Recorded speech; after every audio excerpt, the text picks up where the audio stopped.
I was actually curious because I remember registering myself as a Buddhist in all my report cards, as well as all my IC. And then subsequently I says I owe myself a duty to find out what is my religion.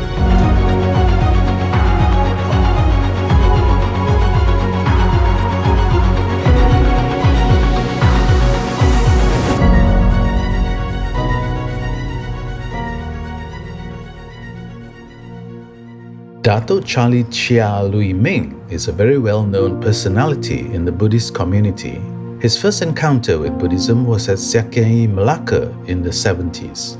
Subsequently, Datuk Charlie's prolific passion for the Buddha's teachings led to his founding of 2 Buddhist societies in Kuala Lumpur, 2 in Johor, and another 2 in Pahang. Besides currently holding advisory and trustee roles for several organizations, Datuk Charlie is also the winner of the Nalanda Award for his contributions to the program Compassion in Action with Mahabodhi International Meditation Center in Ladakh, Himalayas, India. Professionally, he has held CEO and director positions at renowned property companies and is currently Group Director at Land and Independent Director in public-listed construction company GDB Holdings Berhad.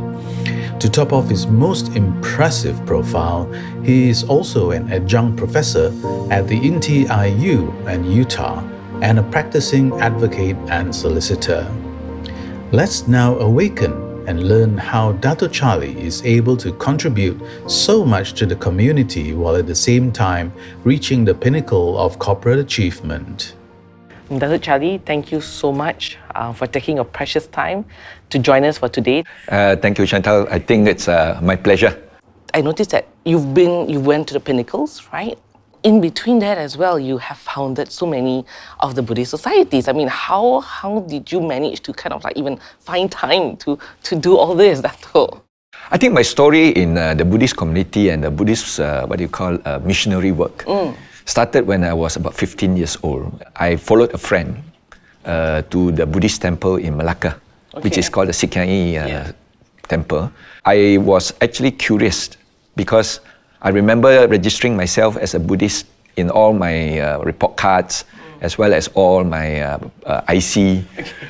And then subsequently I says I owe myself a duty to find out what is my religion. And that was the time I enrolled myself for the Sunday school and started my classes. And subsequently when I go to the university, the first thing I did was I joined the Buddhist society. So it was during that time when I decided that I must use whatever knowledge that I've gained from the Dharma school to try and share. And it was from there that my knowledge improved. And at that time, of course, I chose to be involved in the administration of the society. So when I was in my second year, I was actually the assistant secretary. In my third year, I was the secretary. In my 4th year, I was a vice president, and in my final year, in the 5th year, because in university technology it was 5 years, I became the president of the Buddhist society.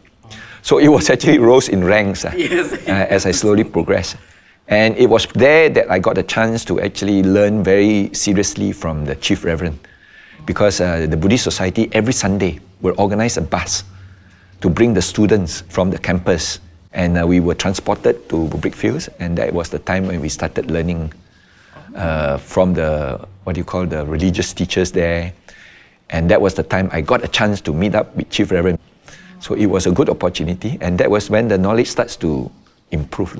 And that begins my Buddhist part-timer missionary. That doesn't really sound like part-time as well. That's almost like you set it up. I mean, you did all these activities in order to bring it up as well. And I actually was quite curious. I was wondering about your parents. And when you went into more detail, when a missionary, what were your parents? I mean, were your parents also joining in, or how was it? Oh, in those days, I think the parents were very apprehensive. Oh, really?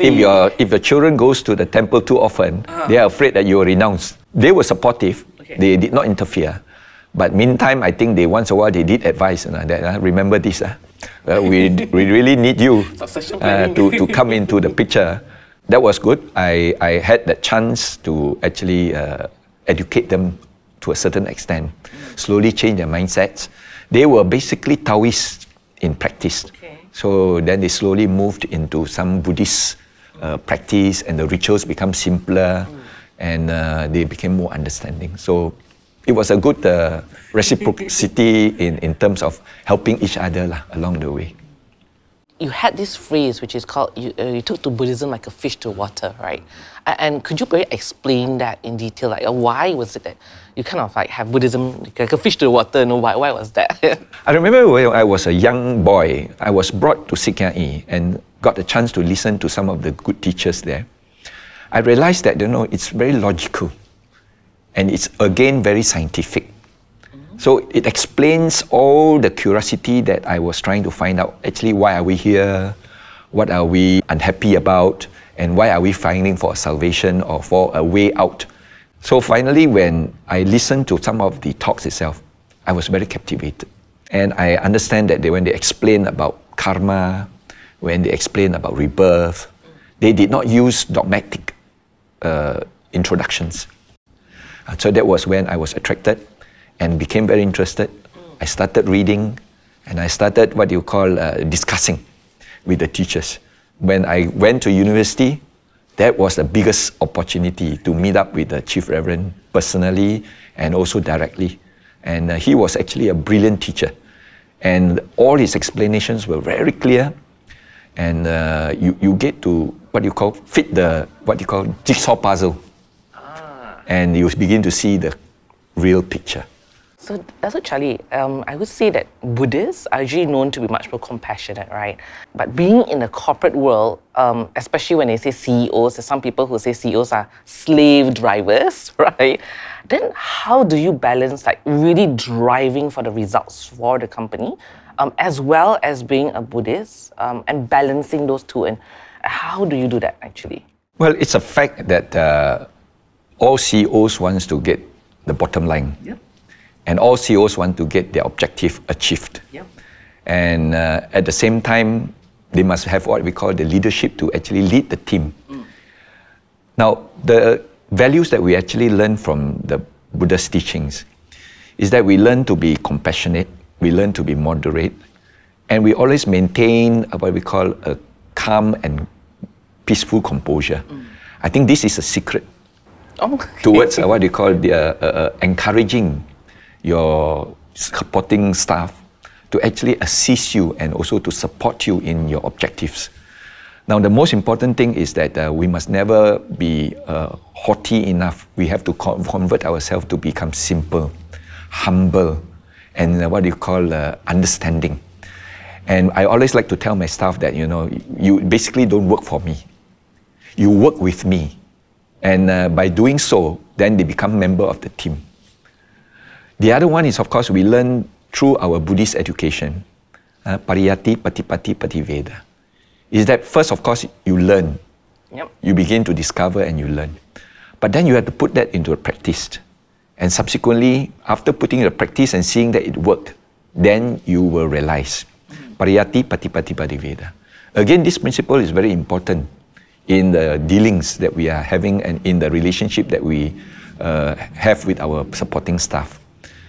Reason is that you must make them aware of their role. Number two, make them aware of their responsibility. The moment they know their role and responsibility, they are actually on their own. So our job is actually not to drive them.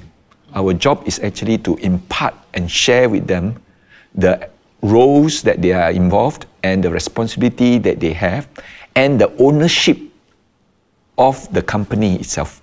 Because if you have a sense of belonging, you will definitely have what we call more passion to work for. Okay. In that sense, right, because that I would think that would be quite ideal, but let's say there are some people who, I would say they're very challenging, right, in the organization, then how do you then balance that? I mean, those people who are what we call some of the non-performers or the troublemakers, just want to get on your nerve. I just want to see Datuk Charlie get angry, right? How do you then, like overcome that? That reminds me of an instance that there was one of the meetings which I conducted, and then eventually I took some time to reprimand. I actually practically, within the inverted commas, scolded them for not performing and for not achieving the targets. And after they have finished and the meeting is over, one of them came up to me and says, Datuk, I thought you are a Buddhist. And a Buddhist never get angry. Oh, okay. Right? Or never scold. Yeah, yeah. Then I said, who said so? You know? A Buddhist is allowed to be angry. A Buddhist is allowed to scold and reprimand. But all this anger do not last. It is only temporary. That means to say, as long as the anger do not last, we are in perfect situation. Which means to say, at that point in time, we reprimand. But after that, we are then back to normal and we tone down, eventually go back to the team again and work together with them. So that is a very important attitude that we should develop. When we need to reprimand, we need to reprimand. But when the time comes, don't keep it in your heart. And don't hold it, simpan dendam dalam hati lah. And then let it go, and then eventually goes back again to work together with the team once more. So I can see here that you meaning to say that there is no differences. You don't have to be two personalities when, for example, you are in with your Buddhist friends or Buddhist community and in corporate. So basically, can I hear from you, is it that you don't have to be two different personalities, it's actually the same personality? Well, I think the Buddhist values can be infused into your working life. You don't have to say, oh, when I'm in the temple, I will practice as a Buddhist. But when I'm in the office or when the corporate sector, I will practice like what we call a corporate or a company worker. It actually can be infused together. That's the reason why I always say is that, Buddhism is actually very practical. It gives us a philosophy of life and a value system that we can actually adopt and exhibit it at the time even when we are working. And a lot of my subordinates actually respect that. And they know that I am a Buddhist, I practice the values, and when they come into contact with me, they always have that sense of looking up and respect for what I stand for. And it's important to actually highlight that to all our people, that yes, no matter what you do, right, at the end of the day, I am not your leader, but I am your team supporter and also your mentor. Do you have ever found people who kind of take advantage of you? Do you have any experience in that? There are many instances. I think eventually we find that we are in a dilemma. I give you a simple example that, sometimes when we have a gathering and then everybody is holding a glass of wine and then somebody comes by and tap on the shoulder, I thought you're a Buddhist, you never drink.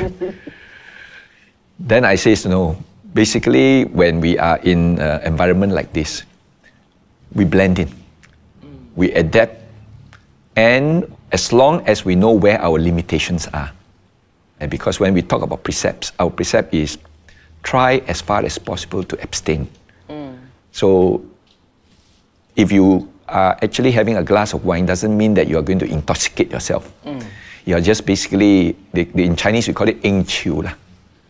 You sort of accommodate your guests, and when there's a toast, you accommodate them. So the times when we have to actually adopt certain limitations, but at the same time, you don't have to really withdraw yourself totally because you are still within the community, you are still within the corporate environment. You need to actually, to a certain extent, adopt some of this in order to be what you call part and parcel of the gang, we call it. Okay. Do you think like Buddhism is actually very adaptable in its current age? Because in truth, that is one of the oldest religion as well. Do you see that fitting in the current times? I always have a lot of my associates and friends who comes to me and say, Datuk, I thought you are very calm, very peaceful, and smiling all the time. And that was an opportunity to actually give them the philosophy of the Buddha's teachings. And it also helps us, in developing this quality. It's because when we are composed, especially when we have a lot of mindfulness, we tend to make good decisions because we think more focused and we are actually more concentrated in the analysis of things.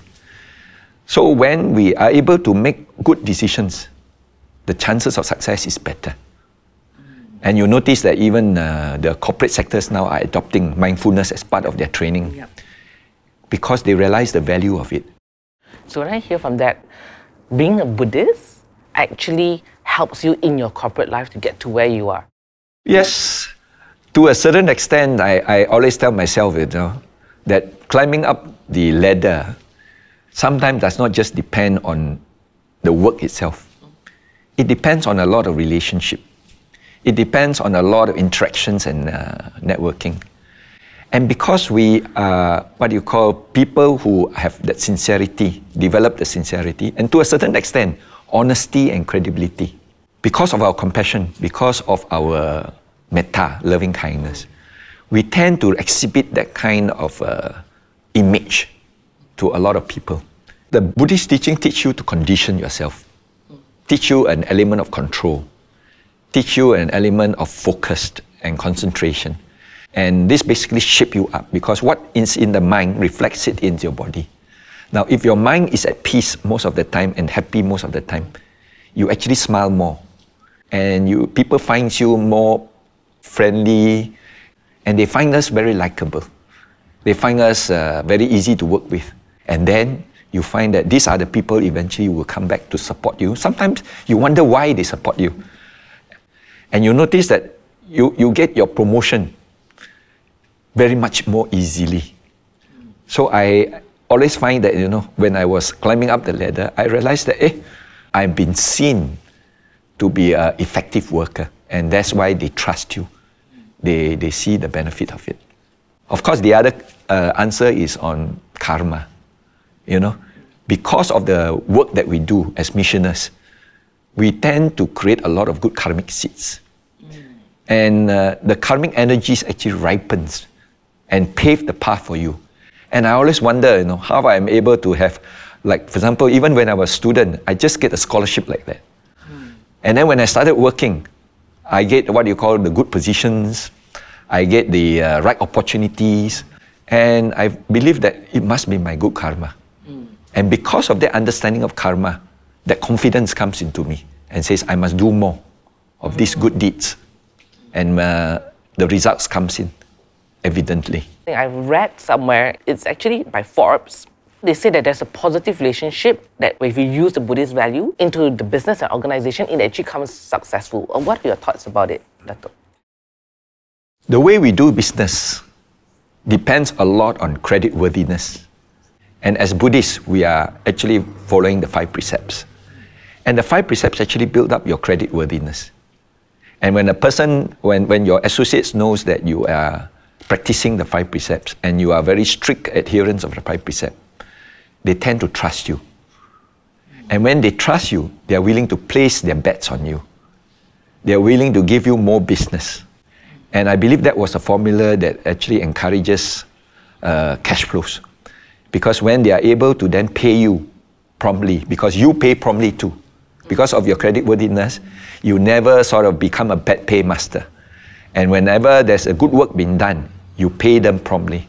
Okay. And I think that was one of my strengths, is that when anybody does business with me, I always make sure that they get paid as quickly as possible and promptly. I do hear a lot of people say that, money is the root of evil. But in a young world right now, we need money, right? And in the world of Insta and all this, it is really much so sometimes about materials as well.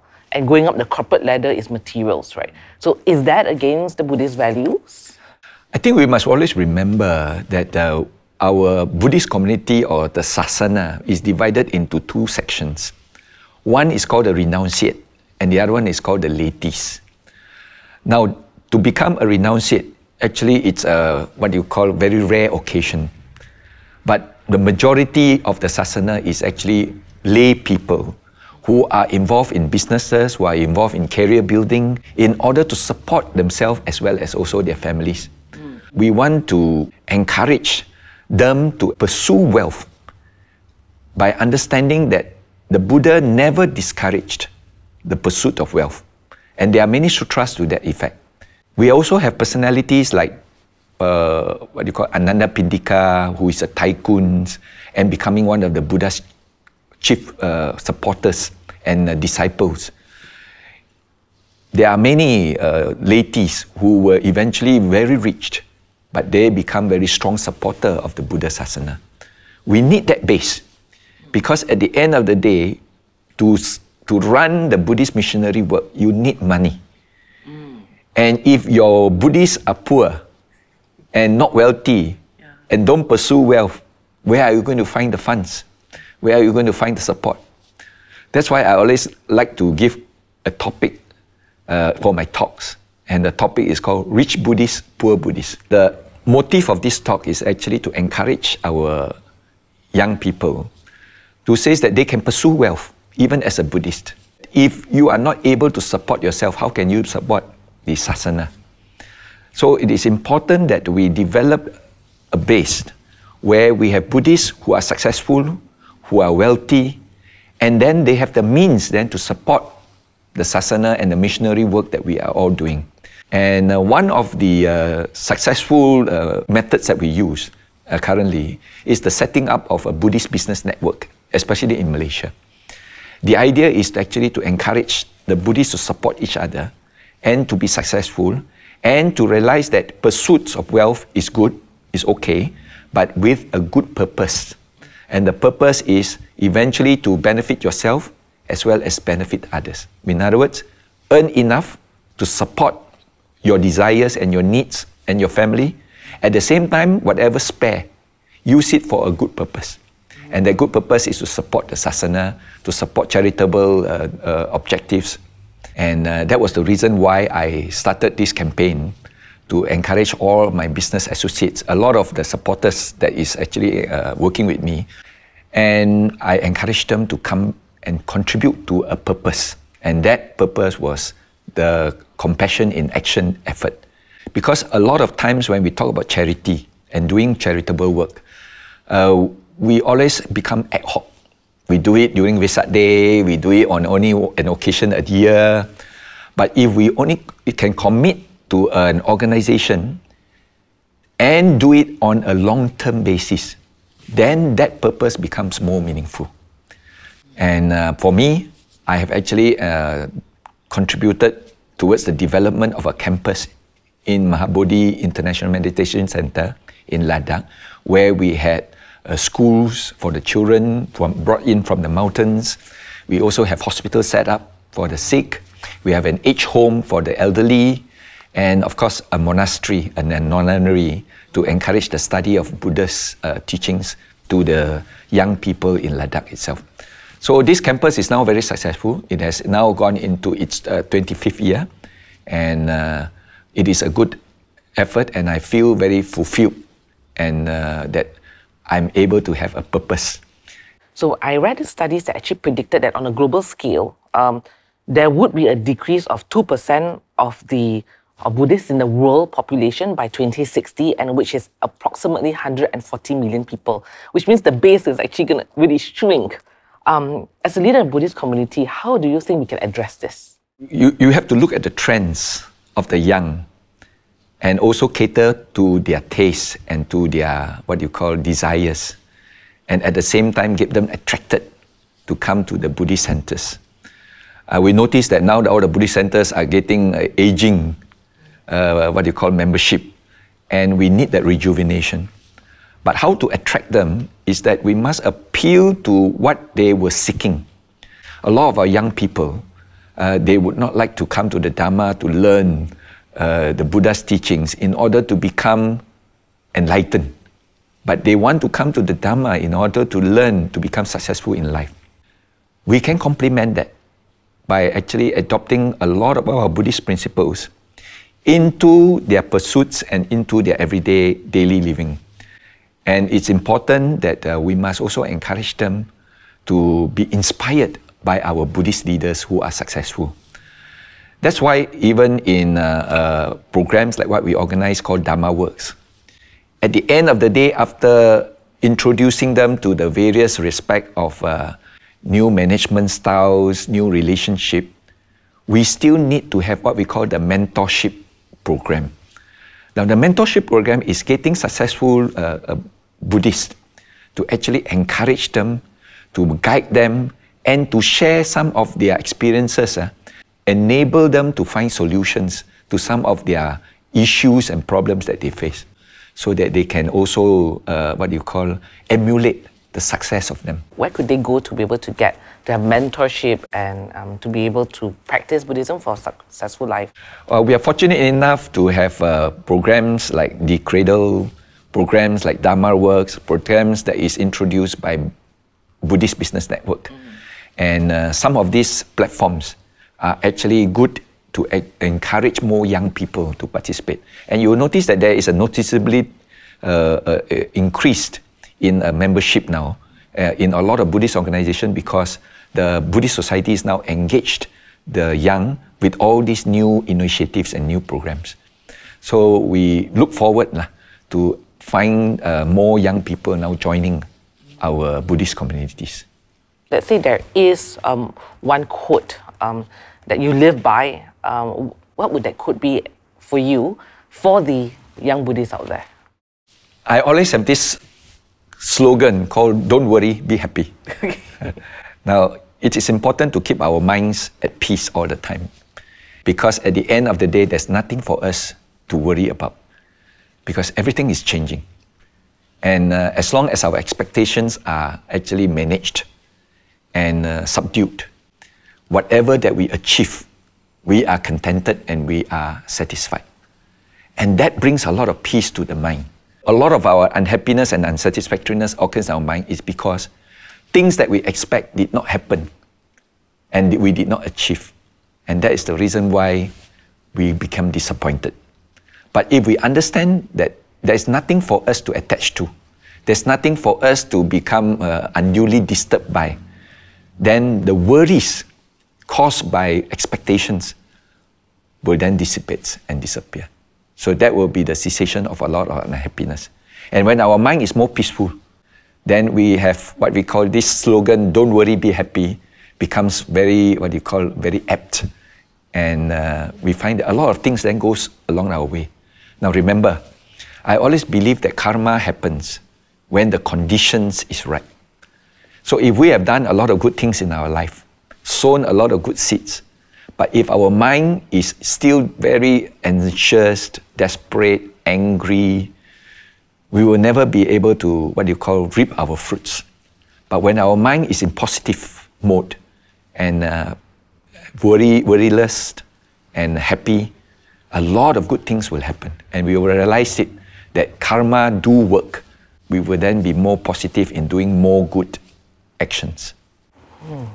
Thank you so much, Datuk Charlie. I can see that by having karma, good karma, and also being at peace with yourself and when it comes, and that is basically your secret in balancing the Buddhism as well as in the corporate life to be successful. And I would like to say thank you so much, Datuk Charlie. Really is really generous in sharing knowledge. Wish we had more time, but I hope that you can be able to continue to have more talks for all the young Buddhists to inspire all of us. Thank you once again, Datuk Charlie.